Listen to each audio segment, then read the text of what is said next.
Hi students, आप सभी का स्वागत है आपके अपने चैनल एबीपीएन एजुकेशन पर।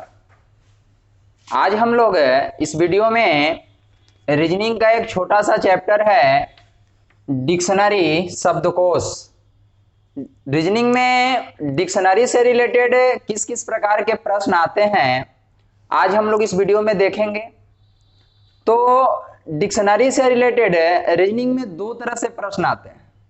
एक तो इस तरह से दिया हुआ होता है कि जैसे कुछ वर्ड है ना, एप्पल है, बॉय है, कैट है, फिर रैट है, इस तरह से 3 या 4 5 वर्ड दिया हुआ होगा और फिर उसको बोला जाएगा कि डिक्शनरी के जैसा उसको अरेंज कीजिए कि पहले नंबर पर कौन होगा, दूसरे नंबर पर कौन होगा, तीसरे नंबर पर कौन होगा, उसको अरेंज करना होता है। और दूसरा टाइप में बोले तो उसमें इस तरह से प्रश्न आते हैं कि उसमें दे देगा कुछ वर्ड और कहेगा बताइए कि चौथे नंबर पर कौन सा वर्ड आएगा। शब्दकोश के अनुसार, शब्दकोश के क्रम के अनुसार यदि लगाते हैं डिक्शनरी के जैसा, तो दूसरे नंबर पर कौन आएगा, चौथे नंबर पर कौन आएगा, पहले नंबर पर कौन आएगा।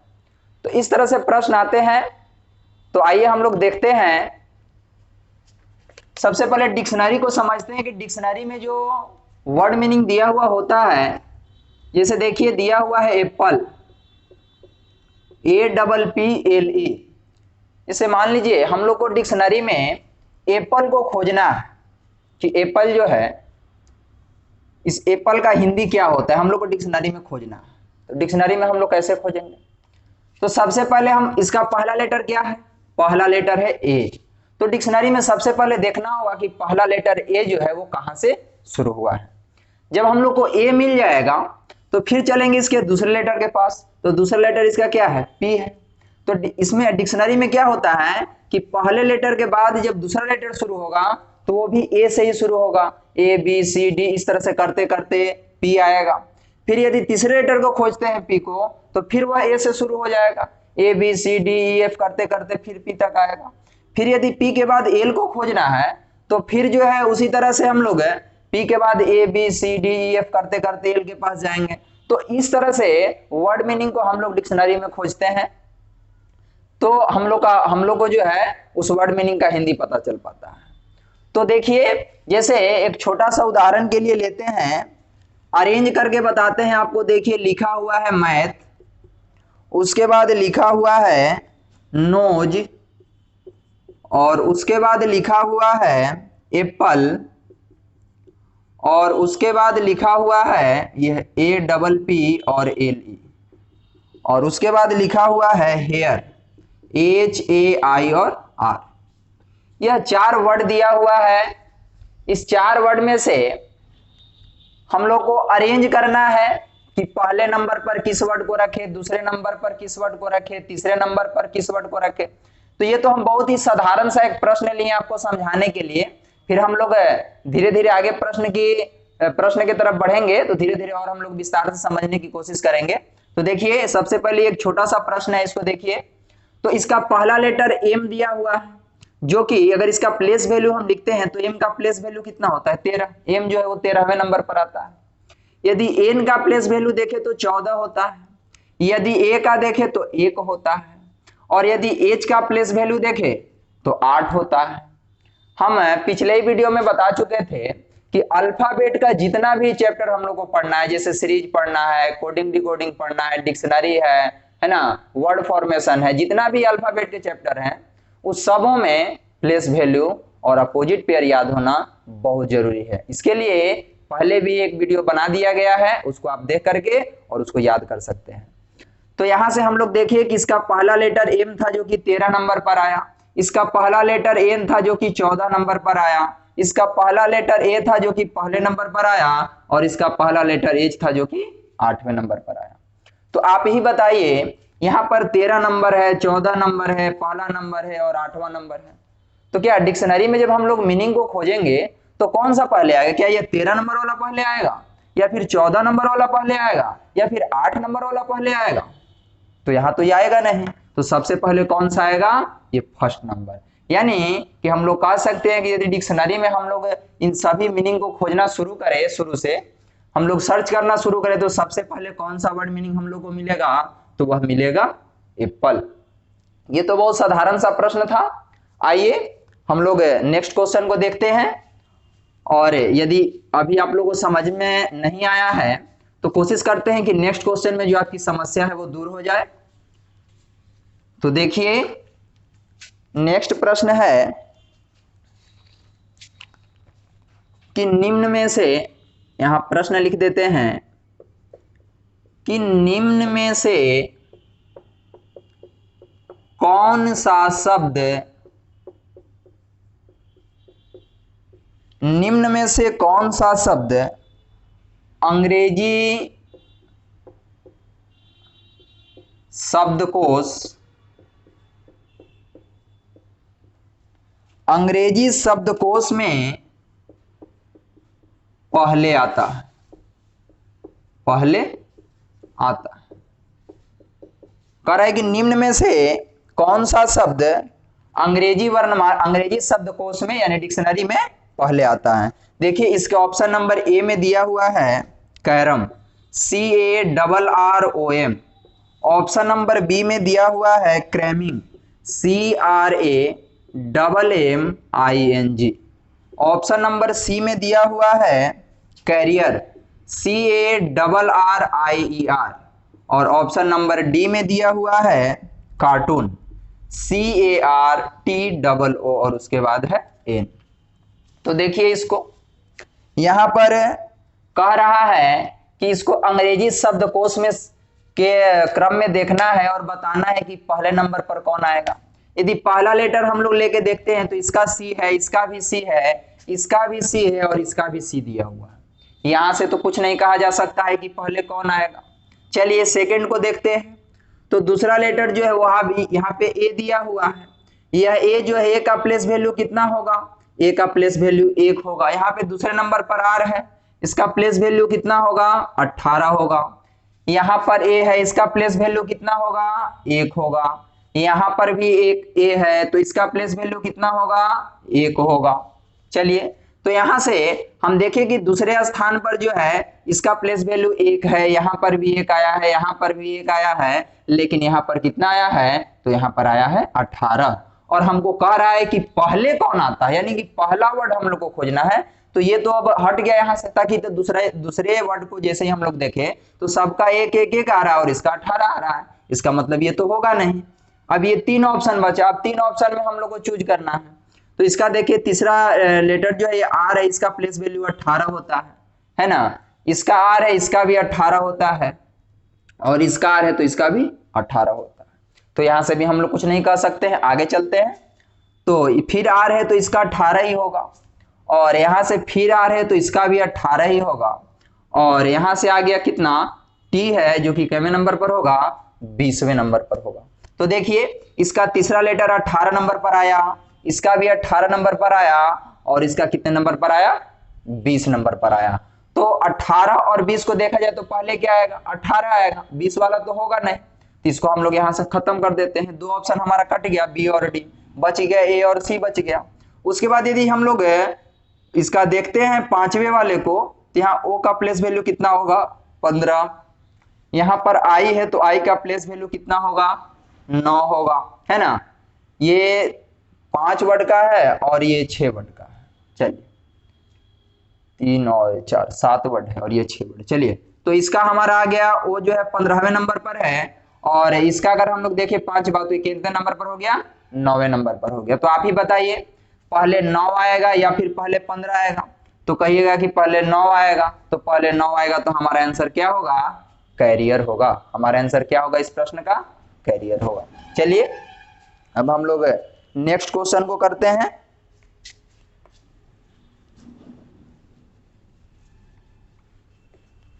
देखिए नेक्स्ट प्रश्न को, नेक्स्ट प्रश्न में कहता है कि निम्न में से कौन सा शब्द, है ना, निम्न में से कौन सा शब्द अंग्रेजी शब्दकोश में अंत में, यहां सबसे पहले निकालना था, अब की बार है अंत में, अंत में आता यानी कि सबसे लास्ट में आता है। देखिए इसके ऑप्शन नंबर ए में दिया हुआ है DEFECT डिफेक्ट। उसके बाद ऑप्शन नंबर बी में दिया हुआ है defence, DEFENCE। Option number C में दिया हुआ है DEER, और उसके बाद है AST, और उसके बाद है ALKER, और इसके बाद चौथे ऑप्शन में दिया हुआ है ऑप्शन नंबर डी में डिफेंसिव, DEFENSIV और E, डिफेंसिव दिया हुआ। तो देखिए हम लोग इससे पहले प्रश्न में क्या देखे कि कौन सा शब्द अंग्रेजी शब्दकोश में पहले आता है ना, लेकिन इस प्रश्न में क्या कह रहा है कि कौन सा शब्द अंग्रेजी शब्दकोश में अंत में आता है, तो हम लोग को अंत में निकालना है। चलिए देखते हैं। तो अगर हम लोग यहाँ देखते हैं तो देखिए यहाँ पे डी है, पहला लेटर डी, इसका भी पहला डी, इसका भी पहला डी, और इसका भी पहला डी, यहां से कुछ नहीं कहा जा सकता। दूसरा ई है, इसका भी दूसरा ई है, इसका भी दूसरा ई है, और इसका भी दूसरा ई, यहां से भी कुछ नहीं कहा जा सकता। तीसरा देखे तो एफ है, इसका भी एफ है, और इसका ई है, और फिर इसका एफ दिया हुआ है। देखिए तीसरा का एफ जो है कितने नंबर पर आता है, 6 नंबर पर आता है। ये भी एफ 6 नंबर पर आएगा, और ये ई कितने नंबर पर आएगा, 5 नंबर पर आएगा, और ये एफ कितने नंबर पर आएगा, तो 6 नंबर पर आएगा। तो यदि हम लोग को यदि यहां से यह कहने के लिए प्रश्न में यदि यह रहता कि कौन सा शब्द जो है अंग्रेजी शब्दकोश में प्रथम आता है, तो हम लोग डायरेक्ट यहां से लिख सकते थे इसको, ताकि सब यहाँ पे 6 6 6 आ रहा है और इसका 5 आ रहा है, इसका कम है, तो हमारा आंसर ये सी हो सकता था। लेकिन यहाँ पे कह रहा है कि अंत में आता है, अंत में आने के लिए कह रहा है, तो अंत में आएगा तो जो सबसे लास्ट में आएगा वही ना होगा, तो ये तो होगा नहीं, ताकि ये तो पहले आ गया, इसको हम लोग हटा दिए। आगे चलते हैं, तो फिर यहाँ पे ई है तो 5वें नंबर पर होगा, यहाँ भी ई है तो 5वें नंबर पर होगा, और यहाँ भी ई है तो फिर 5वें नंबर पर होगा, यहाँ से भी कुछ नहीं कहा जा सकता है।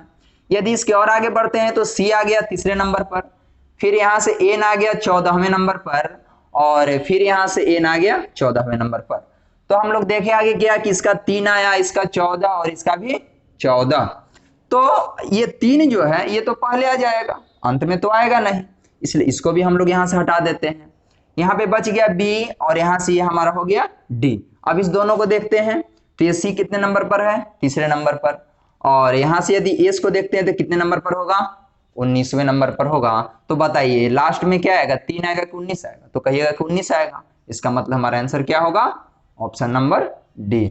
आप लोग को अभी ऐसा लग रहा होगा कि जैसे हम बारी बारी से सबका जो दिया हुआ है पहला लेटर, दूसरा लेटर, तीसरा लेटर, सबको हम देख रहे हैं चेक करके बारी बारी से किसका कहां पर कितना उसका प्लेस वैल्यू होता है, कम होगा तो पहले होगा, ज्यादा होगा तो बाद में होगा। तो आपको ऐसा लग रहा होगा कि इसमें तो बहुत ज्यादा समय मेरा कंज्यूम होगा, एग्जाम में यदि प्रश्न आएगा तो फिर हमसे कैसे बन पाएगा। तो ऐसा कुछ सोचने की जरूरत नहीं है, ये प्रश्न जो है बहुत इजी प्रश्न है, और यदि आप लोग इसको एक बार अच्छी तरह से समझ लेते हैं तो फिर जैसे ही प्रश्न आपके सामने आएगा आपको मतलब कि इतना करने की जरूरत नहीं पड़ेगा। आप जैसे ही प्रश्न को देखेंगे ना, आपको धीरे धीरे खुद पता चल जाएगा कि अरे ये तो इसका 2 को मिल गया, 3 को मिल गया, इसको साइड करते हैं, ये लास्ट में आएगा, ये पहले आएगा। आप लोग खुद कर लीजिएगा, वीडियो को पूरा देखिए, और देखने के बाद इस तरह के प्रश्न को ढूंढिए और अपने से प्रैक्टिस कीजिए, सारा प्रॉब्लम आपका सॉल्व हो जाएगा। चलिए हम लोग नेक्स्ट क्वेश्चन को देखते हैं। नेक्स्ट प्रश्न देखिए, नेक्स्ट प्रश्न क्या दिया हुआ है।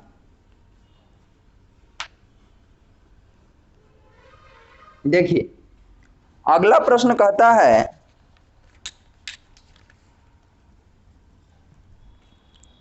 अगला प्रश्न दिया हुआ है निम्नलिखित शब्दों को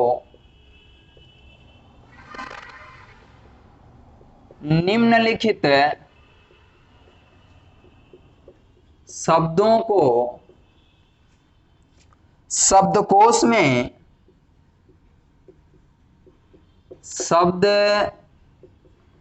में दिए गए क्रम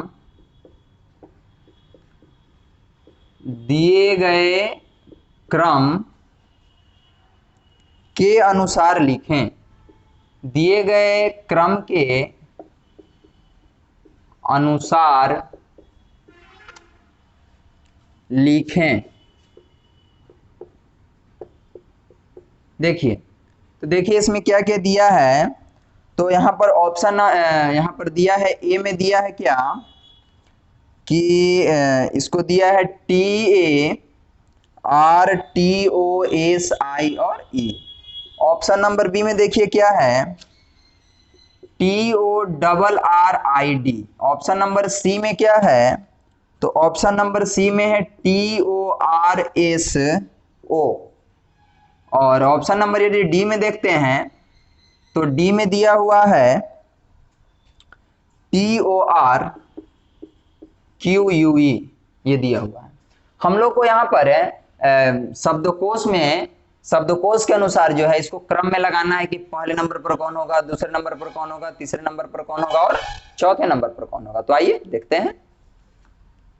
यहाँ पर पहला लेटर क्या है, टी है, इसका भी टी है, इसका भी टी है और इसका भी टी दिया हुआ है, कुछ नहीं कहा जा सकता। दूसरा लेटर ए है इसका, यानी कि पहले स्थान पर आएगा। ये ओ है यानी कि 15वें स्थान पर आएगा। यहाँ पे भी ओ है, ये भी 15वें स्थान पर आएगा और यहाँ पर भी ओ यानी ये भी 15वें स्थान पर आएगा। तो आप लोग को तो दूसरे ही लेटर से आप लोग को पता चल चुका कि पहला नंबर हम लोग किसको दें, तो पहला नंबर हम लोग को देना पड़ेगा ए को। चलिए बाकी देखते हैं, इस 3 में से 2, 3 और 4 किसको किसको मिलेगा। तो यदि तीसरा देखें तो आर है जो कि 18 नंबर पर आएगा। यहाँ पे भी आर है जो कि 18 नंबर पर आएगा और यहाँ पे भी आर है जो कि 18 नंबर पर आएगा। यहाँ से भी नहीं क्लियर होगा। आगे चलते हैं, तो फिर आर है तो 18 नंबर पर, यह एस है तो 19 नंबर पर और यहाँ पे क्यू है तो ये हो जाएगा आपको 17 नंबर पर। तो यहाँ से देखिए एक का 18 है, एक का 19 है और एक का 17 है। तो यहाँ से कह सकते हैं कि दूसरे नंबर पर यह डी आएगा, तीसरे नंबर पर बी आएगा और चौथे नंबर पर क्या आएगा, सी आएगा। तो क्या हम लोग इसको लगा सकते हैं, इसको लिख सकते हैं, पहले नंबर पर किसको लिखे ए को, दूसरे नंबर पर किसको लिखें डी को, तीसरे नंबर पर किसको लिखें बी को और चौथे नंबर पर किसको लिखें सी को। तो हमारा ये आंसर आएगा ए डी, है ना, उसके बाद फिर बी और फिर उसके बाद सी। तो ये देखें आप लोगों की प्रश्न में शब्दकोश में दिए गए क्रम के अनुसार हम लोग कैसे इसको अरेंज करेंगे। तो ये रहा आपके सामने प्रश्न। आइए एक प्रश्न को और करके देखते हैं।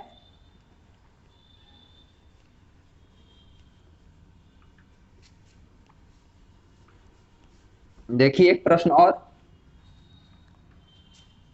प्रश्न और देखिए। अगले प्रश्न में है MODICUM और ऑप्शन नंबर बी में दिया है MODAL। ऑप्शन नंबर सी में दिया हुआ है MOD और फिर उसके बाद ई है और ऑप्शन नंबर डी में दिया हुआ है मोडिफायर FIE और उसके बाद दिया हुआ है R। देखिए तो अगर पहले लेटर की बात करें तो सबका पहला लेटर यहाँ पर M दिखाई दे रहा है। दूसरे लेटर की बात करें तो सबका दूसरा लेटर O भी दिखाई दे रहा है। तीसरा लेटर भी सबका D ही दिया हुआ है। चौथे लेटर से चेंज हुआ है, तो चौथे लेटर इसका कितने नंबर पर आएगा, I है तो 9वें नंबर पर आएगा। इसके चौथे लेटर को बात करें तो ये पहले नंबर पर आएगा। इसके चौथे लेटर को बात करें तो ये 5वें नंबर पर आएगा और इसके यदि चौथे लेटर को बात करें तो ये 9वें नंबर पर आएगा। यानी यहाँ से हम लोग को 2 का 9 आया, 1 का 1 आया और 1 का 5 आया। तो यहाँ से ये कह सकते हैं कि पहले नंबर किसको दें हम बी को, दूसरे नंबर किसको दें हम, तो दूसरे नंबर हम सी को देंगे, लेकिन तीसरा और चौथा किसको किसको दें अभी तक क्लियर नहीं हो पाया है। तो आइए आगे देखते हैं। सी है तो इसका प्लेस वैल्यू कितना होगा, 3 होगा। यहाँ पर एफ है तो इसका प्लेस वैल्यू कितना होगा, 6 होगा। यानी यहाँ से कह सकते हैं कि दूसरा नंबर जब हम लोग सी को दिए तो तीसरा नंबर किसको देंगे, ए को देंगे और चौथा नंबर किसको देंगे, तो चौथा नंबर हम लोग देंगे डी को। यानी कि इसको क्रम में हम लोग कैसे लिख सकते हैं, तो पहले लिखेंगे बी, दूसरे नंबर पर लिखेंगे सी, तीसरे नंबर पर लिखेंगे ए और चौथे नंबर पर लिखेंगे डी। यानी यहाँ से हमारा ये बन जाएगा क्रम बी सी, है ना, उसके बाद ए और उसके बाद फिर हमारा डी। तो हम लोग इस वीडियो में देखे कि शब्दकोश का, है ना, शब्दकोश को रीजनिंग में किस तरह से यूज किया जाता है, प्रश्न किस किस प्रकार से बनते हैं। तो इस वीडियो में बस इतना ही, फिर हम मिलते हैं नेक्स्ट वीडियो में। धन्यवाद।